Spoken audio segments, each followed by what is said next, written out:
The church bells were still echoing when my phone buzzed. One unread message. From Mom's number. Come to the cemetery. I'm not dead. My hands froze. The funeral had ended barely 3 hours ago. I'd just come home, mascara streaked, heart hollow. My father hadn't even stayed through the final prayer. He'd left early, claiming business travel. I knew better. His mistress had posted a beach photo on Instagram with the caption, "Finally, peace. Peace." While my mother's coffin was being lowered into the ground. I read the text again. Every rational cell in my body screamed, impossible. But I could still smell her perfume on my coat. Lavender and rain. It didn't feel like goodbye. My name is Clara Jensen. And from wherever you're watching this, stay with me. Because I still don't know if that night was madness, grief, or the moment my life split in two. Have you ever been betrayed so deeply that you stopped trusting even death? I grabbed my keys and drove. The rain came down in sheets, the road bending through shadows like a secret. The cemetery gates were half open, like they'd been waiting for me. I walked past rows of headstones until I reached hers. Margaret Jensen. Beloved wife and mother. Fresh soil. No flowers yet. Then I saw it, a light flickering near her grave. A candle. And beside it, a woman in a black coat, her back to me. Shoulder-length hair, the same soft wave. The same frame. I whispered, "Mom." She turned. And for a second the world stopped, because the woman standing over my mother's grave looked exactly like her. Except her eyes, they weren't warm anymore. They were cold. Calculating. And when she spoke, her voice carried something sharp beneath the softness. "You shouldn't have come alone, Clara." The rain swallowed her words, but not the chill that followed. Because that's when I realized, the grave wasn't the only lie buried that day. She stood beneath the storm, her face half lit by the trembling candle. Every raindrop glided off her like the night itself refused to touch her. I took a step closer. "If this is some sick joke." "Quiet," she said. "He'll hear you." My breath caught. "Who?" "Your father," she whispered. "He's not who you think he is." My heart hammered so loud I thought it would echo through the graves. Her voice, it wasn't exactly Mom's, but it carried the same music. The way she used to sound when she told me bedtime stories before the cancer took her strength. "I buried you," I said. "I saw you. I touched your..." She moved closer. The candlelight caught her face and I saw it. A faint scar down her jawline. Mom didn't have that.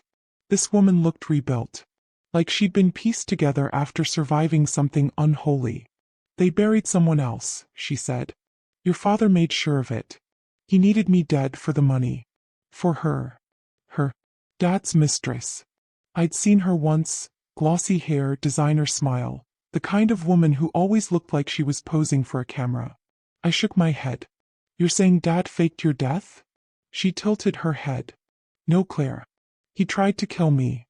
The rain stopped as if the world wanted to hear the rest. "He poisoned me. But he didn't finish the job.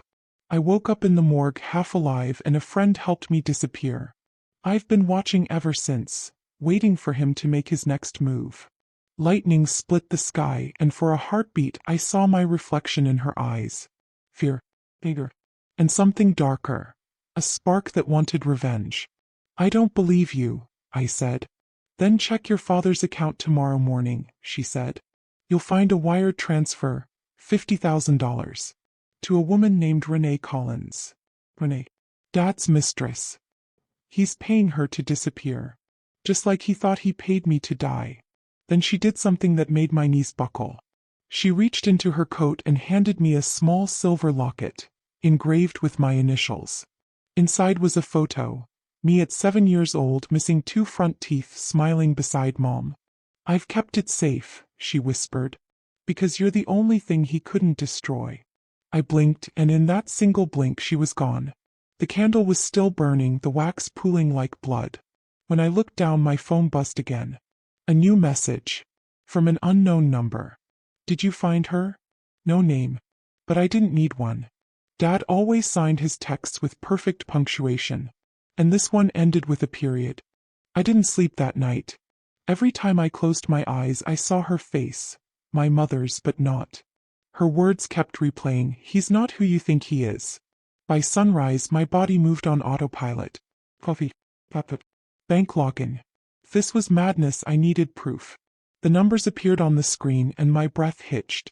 $50,000 wired out at 11:47 p.m. Sender, Richard Jensen. Recipient, Renee Collins. Just like she'd said. For a long moment I just stared. The cursor blinked beside the transaction, a silent pulse reminding me this was real. My father had always been precise, pressed suits, perfect manners, a man of honor. Now all I saw was a murderer in a tie. I called him. He didn't answer. I called again. Voicemail. Then I texted. Dad, we need to talk. It's about Mom. No reply. I threw on my jacket and drove to his house, the one Mom decorated with every shade of her favorite color, lilac. But now the curtains were gone, replaced by sleek gray blinds. Her touch, erased. When I pulled into the driveway, her car was there. Renee's. Convertible. Red like a warning sign. The front door was unlocked. I pushed it open. Inside, laughter. Music. 2 wine glasses. And my father, shirt unbuttoned, smiling at her like the world had never buried his wife 2 days ago. Renee saw me first. Oh, Clara. You scared us. Where's Mom's stuff? I asked. My voice didn't shake, it sliced. Dad's smile faltered. Sweetheart, I told you. You told me she was dead, I snapped. Now tell me why $50,000 went to Renee last night. His eyes narrowed. You've been snooping through my finances? I stepped closer. Did you poison her too? Renee froze. Dad didn't. He laughed. A slow, deliberate laugh that crawled across the room. You sound just like her, he said. So paranoid. So dramatic. Maybe you both need help. Help, I said. Like the kind she needed when she woke up in the morgue? His expression changed. For the first time I saw fear flicker behind his eyes. He stood up, smoothing his tie. Go home, Clara. You're grieving. Don't make me regret protecting you. Protecting me. I wanted to scream.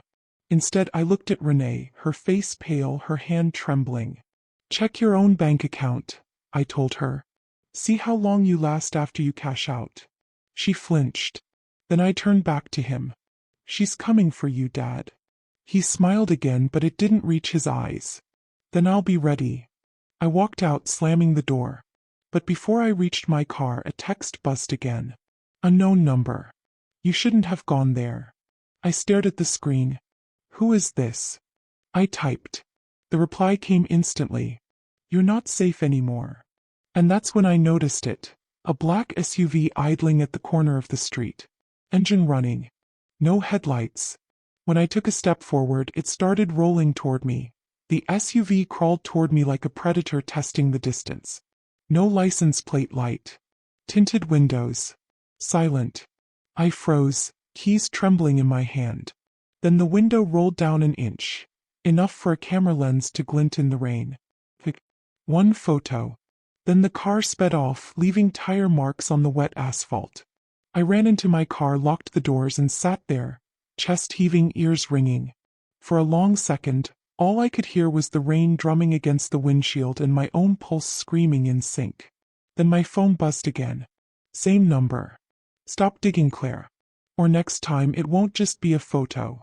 I felt something cold settle in my bones. Whoever this was, they weren't bluffing. By noon, I was in a coffee shop 2 towns over, laptop open, hands shaking as I searched every file, every transfer, every trace of my mother's name. And then, there it was. A hospital invoice from 3 weeks ago, billed to RJ Holdings LLC. My father's company.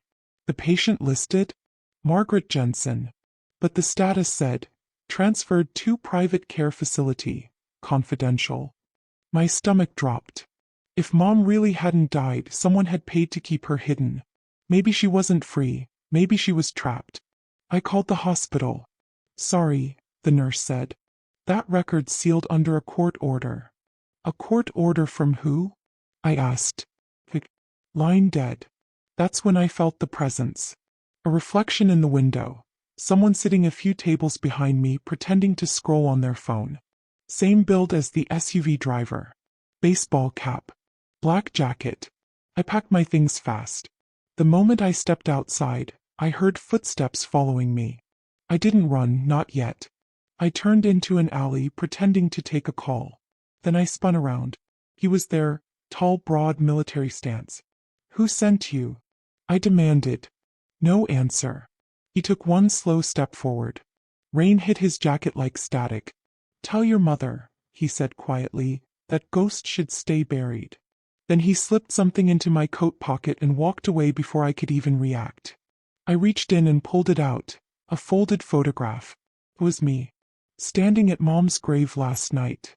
But behind me, barely visible in the darkness, was her, the woman who claimed to be my mother. Except this time, her face wasn't blurred by candlelight, and she was looking directly into the camera, smiling. Not soft, not kind, but like she'd been waiting for this all along. The caption scrawled in pen on the back read, "You think he's the monster, Clara? Look closer." I stared at the photograph until my fingers went numb. That smile, it wasn't my mother's. It was the smile of someone wearing her face. Like a performance. Like possession. The words on the back, "Look closer," felt like a dare. I went home, locked every window, and pinned the photo under the lamplight. I zoomed in with my phone camera, scanning every pixel. The details started whispering the truth. A ring on her finger, not Mom's. A bracelet, hospital tag. And behind her, carved faintly into a headstone, a name I could barely read. Catherine Moore. I googled it. Catherine Moore, deceased. 3 years ago. Cause of death, heart failure. But the photo metadata said last night. So whoever this woman was, she wasn't just imitating my mother. She'd built a ghost out of other people's deaths. The house felt smaller that night. Every sound stretched longer. The heater hissed like someone breathing through their teeth. At midnight, the doorbell rang. I froze. 3 knocks. Slow. Intentional. I checked the peephole. No one. Then a whisper from the other side of the door. "Clara." I knew that voice. Soft, careful. Mom's voice from my childhood, the way she'd say my name when I had nightmares. But something inside me screamed, "Don't open it." So I couldn't stop myself. My hands turned the lock. The door creaked open just an inch and slid wider on its own. She was standing there, dripping wet, barefoot. The same coat as the cemetery. Only this time her eyes looked hungry. "Mom," I whispered. "You found the photo," she said, stepping inside. "Good. Now you know why I couldn't come home." "What are you?" I breathed. "Your mother," she said. "The one he tried to erase. The one who learned to fight back." She reached into her pocket and tossed a flash drive onto the table. "Everything's on there, what he did, how he did it, who helped him. You'll see I'm telling the truth." My trembling hands reached for it. "Why give this to me?" "Because he's coming for you next," she said. "And when he does, you'll need to choose who to believe." Before I could reply, she grabbed my wrist. Her skin was ice cold. "I loved you more than life, Clara. Don't forget that." Then, as if pulled by invisible strings, she turned and vanished through the rain again. I stood there in the silence, holding the flash drive like it might bite. When I finally plugged it into my laptop, a folder opened automatically. One file, titled Project Lavender, inside a video clip. The first frame, my mother alive, tied to a hospital bed. My father standing beside her. And him saying in a voice I will never forget, "If this doesn't work, we'll try again. We can always make another version." The screen glitched, static, distortion, and then something worse. Another me, on a hospital bed, hooked to the same machines. And the camera kept rolling. The video flickered, the light from my laptop washing the room in sickly blue. There she was, me or someone who wore my face. Eyes closed. Breathing shallow. Tubes curling from her arms like vines from a dying tree. Dad's voice filled the speakers, calm and clinical. Subject 3 shows stable vitals. Memory extraction successful. Preparing to sync maternal imprint. Maternal imprint. My throat went dry. Mom's voice followed, faint but trembling. Please, don't use her. She's just a child. She's not your daughter anymore, he replied. She's an opportunity. The camera shook. Someone else was filming. A nurse? A guard? Then a sharp hiss. Mom screamed. Machines beeped faster. The video cut. For a moment I just sat there. The rain outside had stopped, but it felt like thunder still echoed inside my skull. Another version of me. Another version of her. I opened the flash drive folder again. There was a hidden file, audio only. When I played it, the timestamp read 48 hours ago. Mom's voice again, rasping, weak. Clara, if you're hearing this, it means I failed. They're still running the experiments. They're using our DNA. Your father sold it to them, Project Lavender. They want to recreate memory, identity, family. But not for love. For control. Pause. Then, the woman you saw at the cemetery, she isn't me. She's what I was meant to become. A test that didn't die. My body turned to ice. Behind me a floorboard creaked. I spun around. Nothing. Then again. This time closer. Who's there? No answer. But a shadow crossed the hallway. Quick, deliberate. I grabbed the nearest thing I could, Mom's framed photo, and stepped forward. When I reached the living room I saw it, the front door wide open. A gust of cold air swept through, and in the middle of the floor, another photograph. Me sitting at my desk, watching the video. On the back, written in red ink. They know you have it. I backed away, heart slamming against my ribs.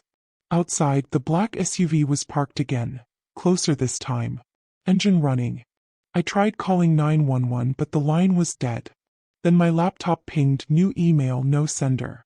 The subject line, Clara Jensen, property of Project Lavender. And in the message body, coordinates. A facility 2 hours north of town. I should have run. But something inside me whispered, you'll never be free until you see it for yourself. So I packed the flash drive, grabbed my car keys, and stepped into the dark. I didn't know if I was driving toward my mother, or my own replacement. The video flickered, the light from my laptop washing the room in sickly blue. There she was, me or someone who wore my face. Eyes closed. Breathing shallow. Tubes curling from her arms like vines from a dying tree. Dad's voice filled the speakers, calm and clinical. Subject 3 shows stable vitals. Memory extraction successful. Preparing to sync maternal imprint. Maternal imprint. My throat went dry. Mom's voice followed, faint but trembling. Please, don't use her. She's just a child. She's not your daughter anymore, he replied. She's an opportunity. The camera shook. Someone else was filming. A nurse? A guard? Then a sharp hiss. Mom screamed. Machines beeped faster. The video cut. For a moment I just sat there. The rain outside had stopped, but it felt like thunder still echoed inside my skull. Another version of me. Another version of her. I opened the flash drive folder again. There was a hidden file, audio only. When I played it, the timestamp read 48 hours ago. Mom's voice again, rasping, weak. Clara, if you're hearing this, it means I failed. They're still running the experiments. They're using our DNA. Your father sold it to them, Project Lavender. They want to recreate memory, identity, family. But not for love. For control. Pause. Then, the woman you saw at the cemetery, she isn't me. She's what I was meant to become. A test that didn't die. My body turned to ice. Behind me a floorboard creaked. I spun around. Nothing. Then again. This time closer. Who's there? No answer. But a shadow crossed the hallway. Quick, deliberate. I grabbed the nearest thing I could, Mom's framed photo, and stepped forward. When I reached the living room I saw it, the front door wide open. A gust of cold air swept through, and in the middle of the floor, another photograph. Me sitting at my desk, watching the video. On the back, written in red ink. They know you have it. I backed away, heart slamming against my ribs. Outside, the black SUV was parked again, closer this time. Engine running. I tried calling 911, but the line was dead. Then my laptop pinged new email, no sender. The subject line, Clara Jensen, property of Project Lavender. And in the message body, coordinates. A facility 2 hours north of town. I should have run. But something inside me whispered, you'll never be free until you see it for yourself. So I packed the flash drive, grabbed my car keys and stepped into the dark. I didn't know if I was driving toward my mother. Or my own replacement. The road north was an endless ribbon of fog. The GPS led me through miles of nothing. Abandoned fields, shuttered gas stations, the world thinning into silence. When I reached the coordinates, I almost missed it. A rusted gate half hidden by trees, barbed wire coiled like a warning. A sign on the fence read, Property of Lavender Biotech. Trespassers will be prosecuted. My father's company hadn't been called Lavender before. He'd always worked for a firm named Jensen Therapeutics. He hadn't just joined Project Lavender. He was Project Lavender. I cut through the wire and slipped inside. The air smelled of metal and antiseptic. Every step echoed through long, sterile hallways, lit by buzzing fluorescent lights. Some doors were labeled with numbers. S1, S2, S3. Subject rooms. I pressed my ear against one. A hum. Machines. Breathing. And then my voice. Mom, please don't leave me here. My knees buckled. I ripped the door open. Inside was a glass chamber. And behind the glass, me. Eyes open this time. Awake. Terrified. She looked at me like I was the ghost. Who are you? She whispered. I couldn't answer. I turned and froze again. My mother stood at the far end of the lab, real or not I couldn't tell. Her skin was pale, almost translucent under the cold light. You weren't supposed to come, she said softly. Am I real? I asked. Am you real? She smiled, a sad, broken smile. They copied us both. Memories, thoughts, patterns. He said it was immortality, but it's just repetition. Every time one of us dies, they wake another. And every time he says it's for love. A door hissed open behind her. His lab coat was spotless. His eyes were not. You shouldn't have come here, Clara, he said. You were never supposed to see this. See what? I shouted. That you killed her? That you made us? You're both mistakes, he said. Versions that remember too much. He pulled something from his pocket. A remote, a single red button. I can reset everything, he said. You'll wake up home. This will all be gone. Reset. I whispered. Erase. Mom stepped between us. Don't touch her. He hesitated, but only for a second. I lunged. The button clicked. Lights exploded white. I fell to the floor, the sound of alarms swallowing everything. Mom's voice echoed through the sirens. Run, Clara. I crawled through the chaos, the flash drive burning in my pocket like a heartbeat. Behind me, glass shattered. Screams. My own? Hers? I couldn't tell anymore. When I burst outside, flames licked the night sky. The facility was collapsing in on itself. I looked back one last time and saw two figures in the fire. One reaching for me, one dragging the other down. And in that blinding moment, I didn't know which one was my mother. Or which one was me. When I woke, the world was white. White walls. White light. White silence. For a moment, I thought I'd died. That the explosion had erased everything. Then I heard it. Beeping. Steady. Familiar. A heart monitor. My hand was strapped to and for. My throat was raw. And on the nightstand, a photo. Me. All smiling like a family that never fractured. Except the me in the photo wasn't me. The eyes were too calm. Too empty. Footsteps echoed. Dad walked in wearing the same lab coat, not a speck of ash on it. He smiled gently. Welcome back, Claire. We had a little accident. His tone was soft, the way people talk to children who've forgotten everything. Where am I? I asked. Home, he said. You've been sick. But it's over now. I reached for my 4-line, fingers shaking. You tried to kill me. No, he said. I just restored you. You were broken, Claire. I had to start over. I looked around. The machines, the sterile light, the faint hum in the air, and suddenly I remembered. The facility. The other me. The fire. The flash drive. He noticed the change in my eyes. His smile faltered. You still remember, don't you? I nodded slowly. Everything. He sighed like a man disappointed by math that didn't add up. You were my best version, he said. But emotion ruins precision. That was when I saw it. His hand reaching for the remote again. Same red button. Only this time I moved first. I ripped the 4 from my wrist and lunged for the cables running into the monitor. Sparks flared. He shouted. I slammed the remote out of his hand, grabbed it, and pressed the button myself. The lights dimmed. Not white anymore. Blue. Sirens whispered instead of screamed.